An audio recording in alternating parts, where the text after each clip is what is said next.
जो बच्चे चुन्नू मुन्नू हैं, यानी कि अभी कक्षा 8 से 9 में आए हैं, तो भैया कक्षा 8 से 9 में आए हैं तो कक्षा 8 से लेकर के 9 तक एक बड़ा परिवर्तन आपको देखने को मिलेगा।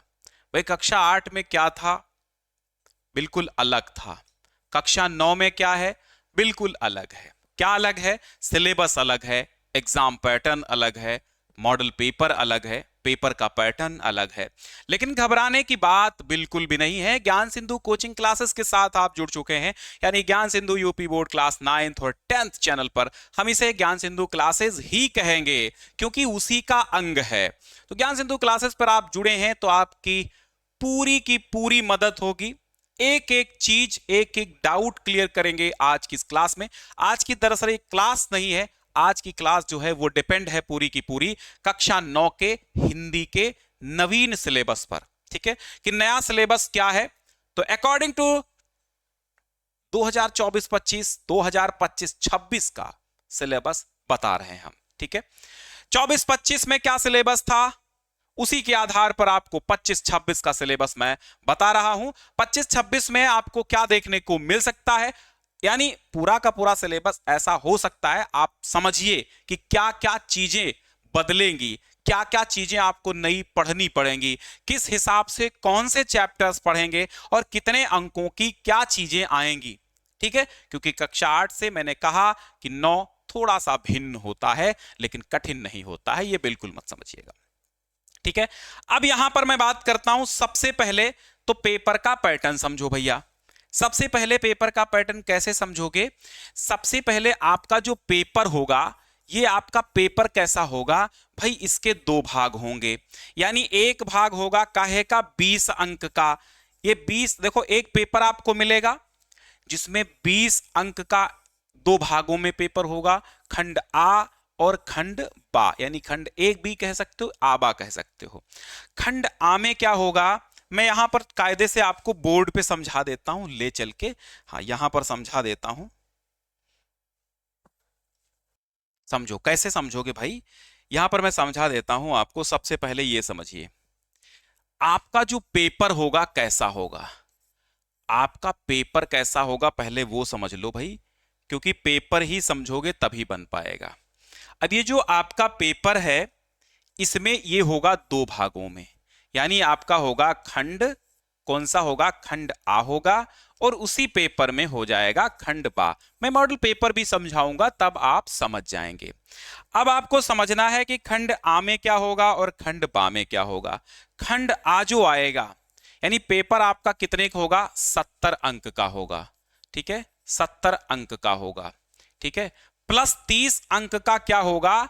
30 अंक का आपका हो जाएगा आंतरिक मूल्यांकन। आंतरिक मूल्यांकन क्या होता है?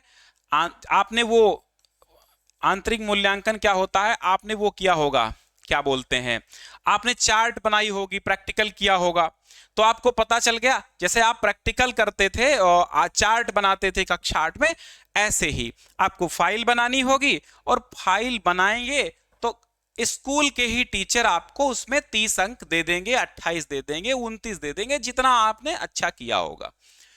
70 अंक का क्या हो जाएगा? पेपर। तो अब ये 30 अंक तो आपके स्कूल पर डिपेंड है, यानी कुल मिला के हिंदी में कितने 100 अंक का पूरा हिंदी विषय आपका होता है। मेन आपका रहता है 70 अंक का पेपर, जो आपको बोर्ड एग्जाम देना होता है या फिर वार्षिक परीक्षा और अर्धवार्षिक परीक्षा होती है। सेम पैटर्न यही है। खंड बा, अब खंड आ में क्या होगा? 70 अंक में 20 अंक का खंड आ होगा, यानी 20 नंबर का होगा। इसमें क्या हो जाएगा? इसमें आएंगे बहुविकल्पीय प्रश्न, बहुविकल्पीय प्रश्न होंगे। ठीक है, बहुविकल्पीय प्रश्न होंगे भैया। ठीक है, खंड बा में क्या हो जाएंगे? वर्णनात्मक प्रश्न। वर्णनात्मक समझते हो? वर्णनात्मक क्या होता है भाई? वर्णन करने वाले, वर्णनात्मक, वर्णनात्मक प्रश्न। वर्णनात्मक प्रश्न का मतलब होता है यानी कॉपी पर लिखना। क्या लिखोगे? कॉपी पर लिखना होगा। ठीक है, अच्छा, और ये बहुविकल्पीय प्रश्न 20 कितने आएंगे? 20 प्रश्न होंगे। कितने होंगे? 20। इनके उत्तर कहां देना होगा, यानी गोला भरना होगा। क्या हो जाएगा, गोला भरना होगा। ठीक है, नए होंगे तो सब्सक्राइब कर लेना भैया, ज्यादा हम नहीं कहते हैं सब्सक्राइब करने को, लेकिन कर लेना क्योंकि तुम्हारे काम की चीज हर वक्त यहां पर अवेलेबल होगी। गोला भरना यानी कि OMR शीट, OMR शीट पर इसके आंसर देने होंगे। ठीक है, OMR शीट पर इसके आंसर आपको देने होंगे, किसके भैया, यानी कि इस बहुविकल्पीय प्रश्न के। ठीक है, बहुविकल्पीय प्रश्नों के उत्तर आपको OMR शीट पर देने होंगे। OMR शीट कैसी होती है, जिसमें गोला भरना होता है, कि 4 आपको विकल्प दिए होंगे, एक गोला भरना होगा। समझा देंगे आगे, आगे आप हमारे साथ बने हुए हैं तो समझा देंगे।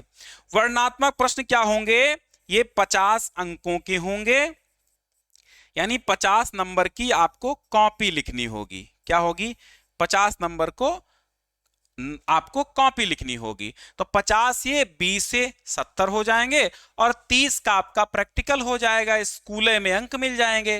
तो 30 हम बहुत अच्छे बच्चों को अधिकतर 28-29 मिल जाते हैं, है ना, 30-30 भी मिल जाते हैं, जैसा आपका परफॉर्मेंस होगा, 25-24, 30, 21, 20, जैसा परफॉर्मेंस होगा। ठीक है, तो यहां घबराने की बिल्कुल जरूरत नहीं है, बस पेपर में थोड़ा सा ध्यान आपको देना होगा। तो यहां बात समझ में आ गई। अब चलते हैं यहां जहां पर हम पहले थे। अब यहां समझिए, खंड आ आपका बहुविकल्पी आएगा, इसमें आपको काहे काहे से बहुविकल्पी प्रश्न किस किस चीज से पढ़ने होंगे वो समझो। देखो, हिंदी गद्य साहित्य का विकास होता है, जिसमें जैसे आपने देखा प्रेमचंद पढ़ा होगा, आपने प्रेमचंद की कहानियां पढ़ी होंगी। तो अब क्या, पहले आप क्या करते थे, प्रेमचंद की कहानी पढ़ लेते थे, है ना, फिर कहानियों के हिसाब से प्रश्न और रिक्त स्थानों की पूर्ति कक्षा 8 में हुआ करती होगी। लेकिन अब कक्षा 8 के बारे में विशेष नॉलेज अब नहीं है, क्योंकि मैं 9 to 12 ही पढ़ाता हूं। लेकिन मैं ये बता रहा हूं कि जैसे आपने कक्षा 8 में क्या किया, मैंने कहा कक्षा 8 की विशेष नॉलेज नहीं है, पर मैं बता रहा हूं कि क्या कक्षा 8 में आपने कहानी पढ़ी, उसके नीचे अभ्यास प्रश्न आए, रिक्त स्थानों की पूर्ति, सही गलत प्रश्न उत्तर। अब यहां पर क्या होगा, यहां पर थोड़ा सा किताब से ये हटके है। किताब में आपको एक बुक मिलेगी, मैं फिर से समझा देता हूं कि आपको कितनी किताबें पढ़नी होंगी।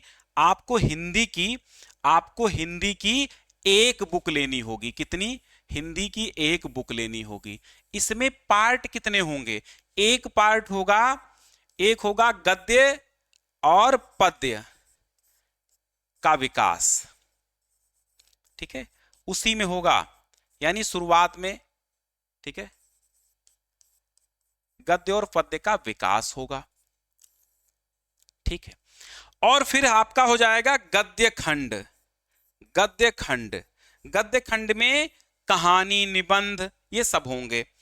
ठीक है, तो एक पार्ट ये हो गया और दूसरा पार्ट होगा ये गद्य खंड, तीसरा पार्ट होगा यानी कि काव्य खंड, यानी कि कविता वगैरह होंगी इसमें।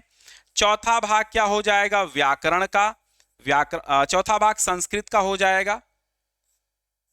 ठीक है, संस्कृत, ये संस्कृत कौन सी होगी, ये अनिवार्य संस्कृत होगी, जो आपकी हिंदी वाली होती है।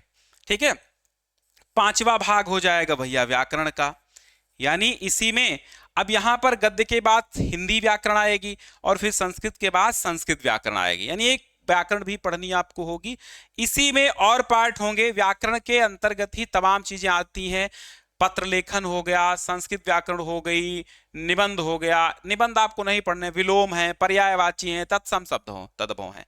तो इस तरह के, और एक होगा छठा भाग, एक और आता है एकांकी भी पढ़नी होंगी। एकांकी क्या है, जैसे आप स्कूलों में एकांकी खेलते हैं, तो जो बुक आप लेंगे, एक ही बुक में ये सारी चीज होगी। आपको हिंदी की केवल एक बुक खरीदनी है और ज्यादा बुक नहीं खरीदनी है। तो ये हमने चर्चा किया कि पेपर के पैटर्न कैसा होगा, और हमने चर्चा किया कि भाई जो आपकी बुक है उसमें क्या चीजें होंगी और कितनी बुक लेनी है, ये चर्चा हो गई। यहां पर वही बात है, यानी इस हिंदी जो आपने ये पढ़ा,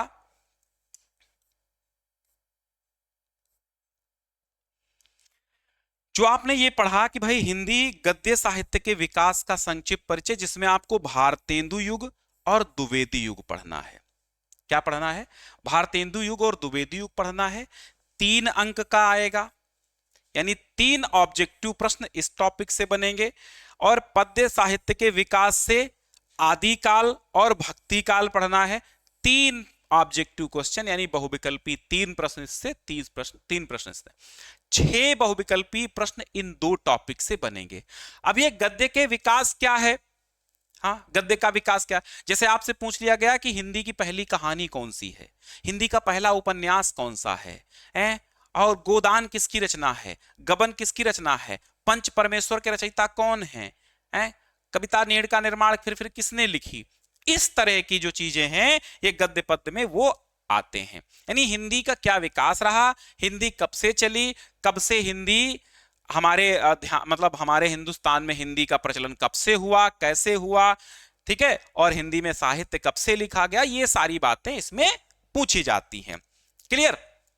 चलो आगे पार्ट जो आएगा भैया, वो पार्ट कौन सा होगा?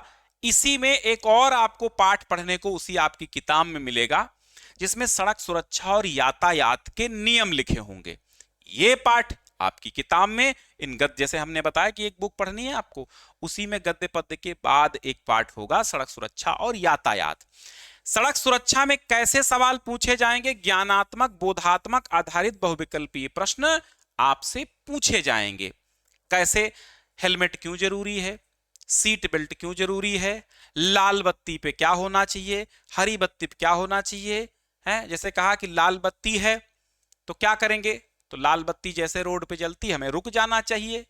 जेब्रा क्रॉसिंग क्या होती है, सीट बेल्ट पहननी क्यों अनिवार्य है, दुपहिया वाहन पे कितने सवारी बैठती हैं। ये नॉर्मल से कॉमन से सवाल जो आप जानते हैं कि हेलमेट लगाना अनिवार्य है, हेलमेट से सुरक्षा होती है, वैसे ऑब्जेक्टिव पूछे जाएंगे। इसके बाद ऑब्जेक्टिव में ही, ऑब्जेक्टिव पार्ट में, यानी कि आपको ओएमआर शीट पे जो बहुविकल्पी प्रश्न बनेंगे और कहां से बनेंगे, यानी ये आपका काव्य सौंदर्य के तत्व आपकी बुक में ही होगा ये सब, जिसमें आपको रस पढ़ने होंगे, रस, श्रृंगार रस, वीर रस, इसकी परिभाषा, उदाहरण और पहचान पढ़नी होगी। यानी आपको देंगे, जैसे कविता की 4 लाइनें दे दी गई, ठीक है, चर्चेतक पर तलवार उठा रखता था भूतल पानी को, राणा प्रताप सिर काट काट करता था सफल जवानी को। ये अगर आप पूछेगा कि भैया इसमें क्या रस है, तो बता दोगे वीर रस है। इसी तरह पूछा जाएगा उदाहरण और पहुंच।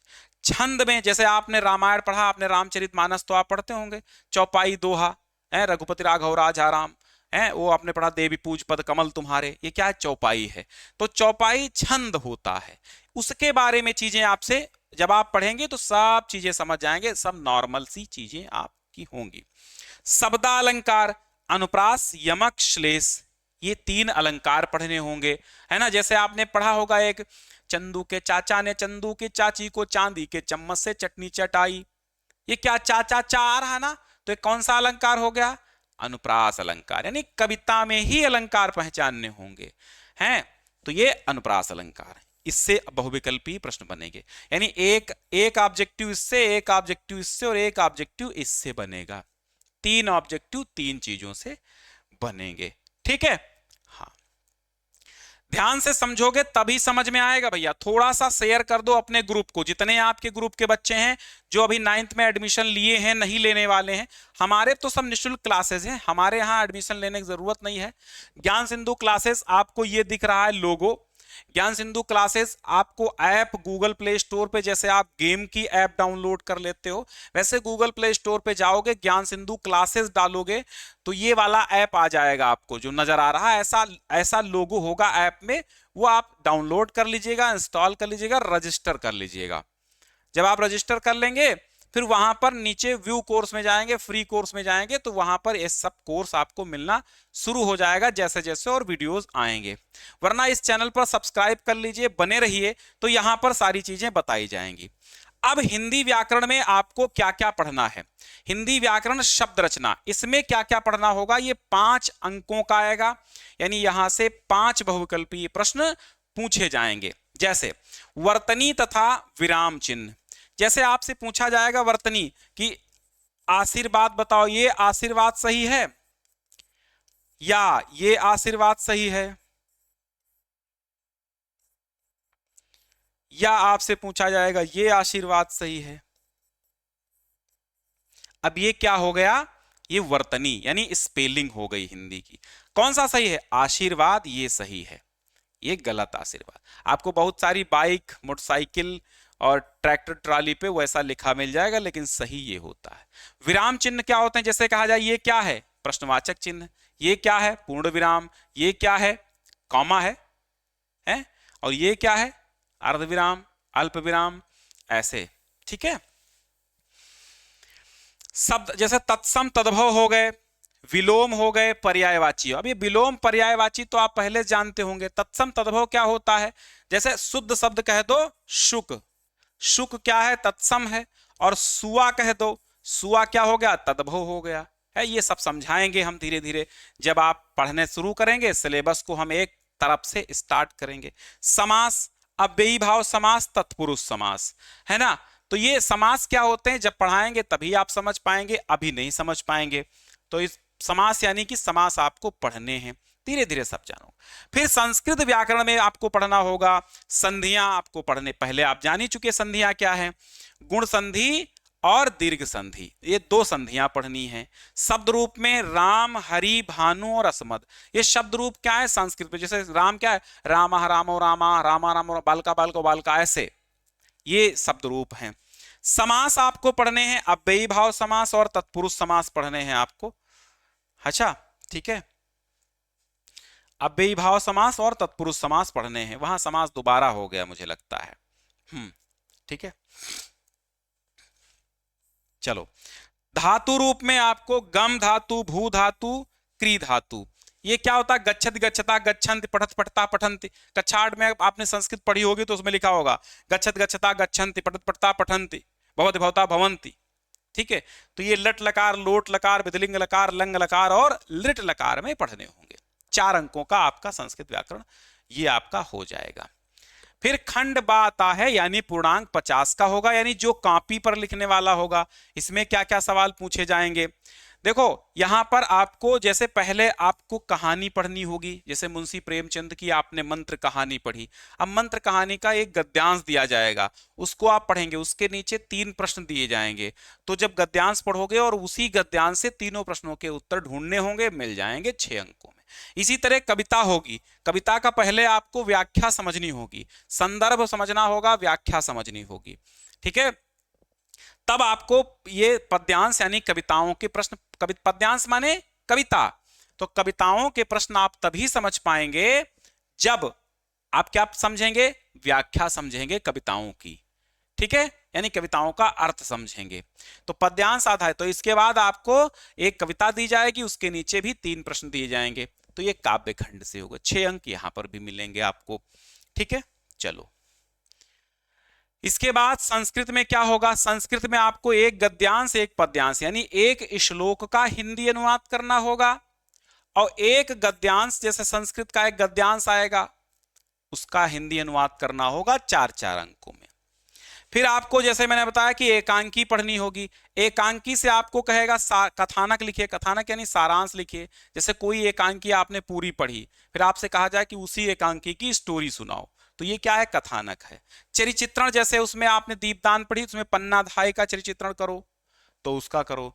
फिर तथ्याधारित प्रश्न, और उसमें एक आध प्रश्न और पूछे जा सकते हैं। ये 5 अंक की एकांकी आपको पढ़नी होगी। फिर निर्धारित पाठ के लेखकों और कवियों का जीवन परिचय पढ़ना होगा, लेखकों और कवियों का जीवन परिचय, यानी आपको 2 जीवन परिचय दिए जाएंगे। जैसे कि आप कवि यानी महादेवी वर्मा का पूछ लिया गया गद्य में, गद्य भाग में जैसे आपके मुंशी प्रेमचंद है, उनका जीवन परिचय पूछ लिया गया। काव्य में 3 पूछे गए, 3 में से एक करना होगा, जैसे कि महादेवी वर्मा। काव्य में आपके कबीर दास हैं, काव्य में सूरदास, काव्य में आपके बिहारी है, ऐसे रसखान सवैये रसखान के हैं, यानी रहीम के दोहे हैं। कबीर को पूछा गया, रहीम को पूछा गया, ऐसे कविता में भी पूछे जा सकते हैं। तो जीवन परिचय आपको 2 का पूछा जाएगा, एक कवि और एक लेखक का। फिर एक श्लोक आपको याद करना होगा जो आपके पेपर में ना हो, यानी आपकी किताब में 2-3 याद कर लेना, उसी से हो जाएगा। संस्कृत के निर्धारित पाठों पर आधारित 2 प्रश्नों का संस्कृत में उत्तर देना होगा, ये 4 अंकों का होगा। कितना देना होगा? 2 प्रश्नों का संस्कृत में उत्तर, यानी संस्कृत में ही संस्कृत के पाठों पर आधारित जो प्रश्न होते हैं उन्हीं का 2 प्रश्न आएंगे, वो पढ़ा देंगे, हम पढ़ा सब देंगे, परेशान कोई बात नहीं। फिर व्याकरण में भी आपके क्या हो गया, मुहावरे, लोकोक्तियां, इनका अर्थ और वाक्य प्रयोग करना होगा व्याकरण में, एक कॉपी पर लिखना होगा 2 अंकों का। फिर हिंदी के 2 सरल वाक्यों का संस्कृत में अनुवाद करना होगा 4 अंकों में। फिर पत्र लेखन, एक प्रार्थना पत्र आपको 5 अंकों में लिखना होगा। ठीक है, अब हम चलते हैं आंतरिक मूल्यांकन, यानी हमने बताया जो 30 अंकों का आपका प्रैक्टिकल होता है वो आपके विद्यालय पर आधारित होता है, जैसा स्कूल में बताया जाए। वहां पर टेस्ट होते रहते हैं, मासिक परीक्षाएं होती हैं, उन्हीं से आपको 30 अंक मिल जाते हैं और कुछ फाइल बनानी होती है। तो वो आंतरिक मूल्यांकन आपको ज्यादा दिमाग नहीं लगाना है, वो विद्यालय आपको बताता रहेगा, यानी टीचर, और आप करते रहेंगे। यहां पर देखिए, अब यहां पर पाठ आपको कौन कौन से पढ़ने होंगे। पहले तो 1, 2 है भैया, ये बात पढ़ना होगा, पंडित प्रताप नारायण मिश्र का लिखा हुआ, इसके लेखक प्रताप नारायण मिश्र हैं, बात पाठ है। स्मृति पाठ है श्री राम शर्मा का लिखा हुआ। ठेले पर हिमालय, धर्मवीर भारती लेखक हैं। मंत्र मुंशी प्रेमचंद हैं। गुरु नानक देव हजारी प्रसाद द्विवेदी हैं। गिल्लू महादेवी वर्मा है। क्रम बदल गया है, बाकी सब वैसे ही, किताब में क्रम दूसरा मिल सकता है, पहले नंबर पे बात मिलेगा, फिर मंत्र मिलेगा, इस तरह से। ठीक है, तो यहां पर क्रम चेंज हो सकता, बाकी पाठ यही पढ़ने हैं आपको। निष्ठा मूर्ति कस्तूरबा लेखक काका कालेलकर, तोता रविंद्रनाथ टैगोर की कहानी पढ़ना होगा, और सड़क सुरक्षा एवं यातायात के नियम पढ़ने होंगे। ठीक है, सब किताब में आपकी होगा, कहीं बाहर से नहीं पढ़ना है। और कविताओं में कौन कौन सी कविताएं, कबीर की साखियां पढ़नी होंगी, 10-12 दोहे। मीराबाई की पदावली पढ़नी होगी। रहीम के दोहे, जयशंकर प्रसाद का पुनर्मिलन, सूर्यकांत त्रिपाठी निराला का दान, और मैथिली शरण गुप्त की पंचवटी कविता, इसकी व्याख्या पढ़नी होगी। हरिवंश राय बच्चन की पथ की पहचान, संत रैदास की प्रभुजी तुम चंदन हम पानी, भारतेंदु हरिश्चंद्र की प्रेम माधुरी, नागार्जुन की बादल को घिरते देखा है, सोहनलाल द्विवेदी की उन्हें प्रणाम, केदारनाथ अग्रवाल का अच्छा होता सितार संगीत की रात, 2 कविताएं पढ़नी होंगी छोटी छोटी।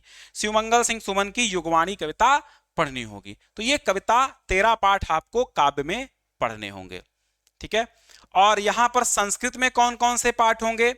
ठीक है, संस्कृत से क्या आएगा, मैंने बताया गद्य पद्य का हिंदी अनुवाद आएगा, संदर्भ सहित 2 प्रश्न आएंगे। ठीक है, और 1 श्लोक लिखना आएगा मुजबानी। ठीक है, अब यहां देखो, वंदना पुरुषोत्तम रामः सुभाषितानि परमहंस रामकृष्ण कृष्ण गोपाल नंदनः सदाचारः और सिद्धि मंत्रः, ये 7 पाठ आपको पढ़ने होंगे संस्कृत में। और एकांकी में व्यवहार सेठ गोविंद दास की एकांकी है, सीमा रेखा विष्णु प्रभाकर की एकांकी है, नए मेहमान उदय शंकर भट्ट की एकांकी है, दीपदान राम कुमार वर्मा की है, लक्ष्मी का स्वागत उपेंद्रनाथ अश्क की है। तो ये एकांकी आपको पढ़नी होंगी। क्लियर, इतनी एकांकी आपको पढ़नी होंगी। ठीक है, चलो ये भी देख लो नोट। चलो ठीक है, तो ये आपका जो पाठ्यक्रम हिंदी का है वो मैंने बता दिया है। अगर समझ में नहीं आया तो आप कुछ मत समझो, बस हमारे साथ बने रहो। समझ में क्या, अभी आप कक्षा 8 से तुरंत 9 में आए हैं, या 9 में एडमिशन ले रहे हैं, लेना चाह रहे हैं, या हो गया है, यानी आप 9 में बहरहाल आए हैं कक्षा 8 से। तो ये होगा कि आप कक्षा 8 से 9 में आए हैं, तो अभी आपको बहुत सारी चीजें डाउट में होंगी, बहुत सारी चीजें आपके समझ के बाहर होंगी, लेकिन जब हम पढ़ाएंगे तो एक भी चीज मिस नहीं होगी। और हिंदी में बिल्कुल आप 65 प्लस लाएंगे, 70 में से 65 प्लस बिल्कुल दावे के साथ कहते हैं। तो कक्षा 9 का सिलेबस आपका ये जो है वो मैंने बता दिया है, और आप इसी के आधार पे पढ़ सकते हैं। जो किताबें लेने जाएं तो अच्छे से आप जिसपे 25-26 लिखा हो वही किताबें लें। 24-25, 23-24 वाली चल सकती हैं, लेकिन आप पुरानी न लें। नई के आप पैसे दे रहे हैं तो नई किताबें आप लें। ठीक है, किस प्रकाशन की लें ये आपके विद्यालय पर डिपेंड है, लेकिन चाहे जिस प्रकाशन की लें पाठ वही होते हैं। ठीक है, तो मेरे जो बच्चे हाई स्कूल में हैं उनको भी बता दिया जाएगा, परेशान न हो, आपका भी पाठ्यक्रम बिल्कुल बताने वाले हैं। धन्यवाद।